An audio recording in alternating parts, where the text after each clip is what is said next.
আসসালামু আলাইকুম। আশা করছি তোমরা ভালো আছো এবং সুস্থ আছো। আজকে আমি তোমাদের যে পার্সোনাল ইনফরমেশন রয়েছে সেই পার্সোনাল ইনফরমেশনটা কিভাবে তোমরা এপিবিএম পাবলিক স্কুল অ্যান্ড কলেজের যে ওয়েবসাইট রয়েছে সেখানে তথ্য আপলোড করবে সেই বিষয়টা নিয়ে আলোচনা করব। তো এটা কিন্তু তোমরা মোবাইল এবং ল্যাপটপ দুটো থেকেই করতে পারো। তা আমি তোমাদের ল্যাপটপ থেকে দেখাচ্ছি। দেখো, মোবাইলের সিস্টেমটাও একই। তো আমরা প্রথমেই ল্যাপটপ অথবা মোবাইলে আমরা যে ক্রোম রয়েছে, গুগল ক্রোম, সেটা আমরা ওপেন করব এবং সেখানে গিয়ে আমাদের স্কুলের যে ওয়েবসাইটটা রয়েছে 4apbnpsc.edu.bt এটা লিখব।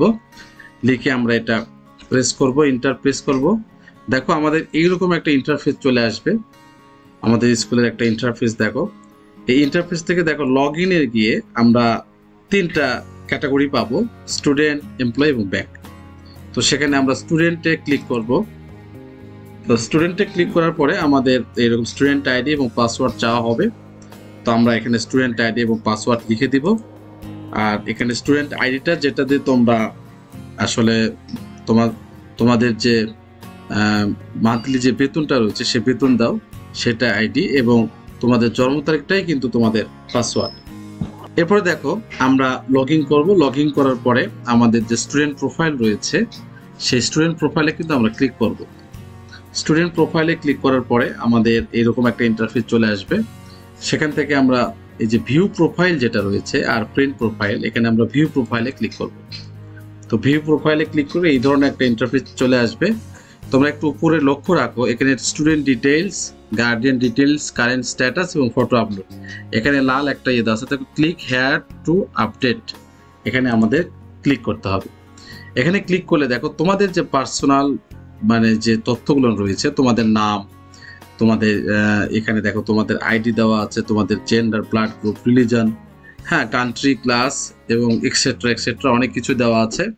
এরপর দেখো প্রেজেন্ট অ্যাড্রেস, পার্মানেন্ট অ্যাড্রেস, তোমাদের স্থায়ী ঠিকানা এবং বর্তমান ঠিকানা সব কিছু দেওয়ার পরে শেষের দিকে দেখো এখানে সেভ একটা অপশান রয়েছে। কিন্তু এই সেভ অপশানে অবশ্যই তোমাদের কিন্তু কি করতে হবে, সেভ করে দিতে হবে, ক্লিক করতে হবে, তাহলে এটা সেভ হয়ে যাবে।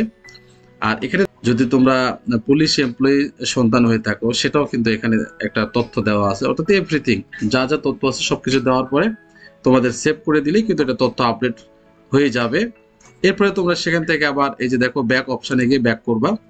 ব্যাক করার পরে দেখো এখানে আমাদের গার্ডিয়ান ডিটেলস দেওয়া আছে। গার্ডিয়ান ডিটেলস এখানে ফাদার, মাদার এবং যে লোকাল গার্ডিয়ান রয়েছে সেখানে আমরা কিন্তু দিতে পারি। যেমন ফাদারে আমরা ক্লিক করলাম, ক্লিক করার পরে দেখো শেষের দিকে আমাদের কিন্তু এই যে ক্লিক হেয়ার টু আপডেট, এখানে কিন্তু আমাদের ক্লিক করতে হবে যদি আপডেট করতে চাই।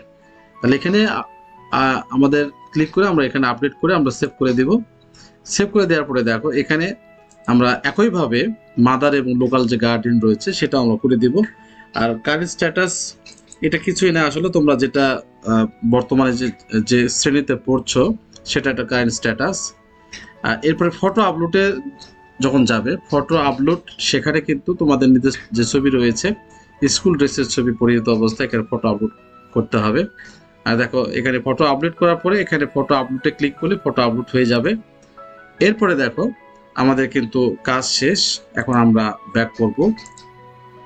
ব্যাক করে আমাদের মোটামুটি দেখো আমাদের তথ্য সব কমপ্লিট হয়ে গেলে আমরা অবশ্যই এখান থেকে লগ আউট করে কিন্তু আমরা এখানে ব্যাক করতে পারি।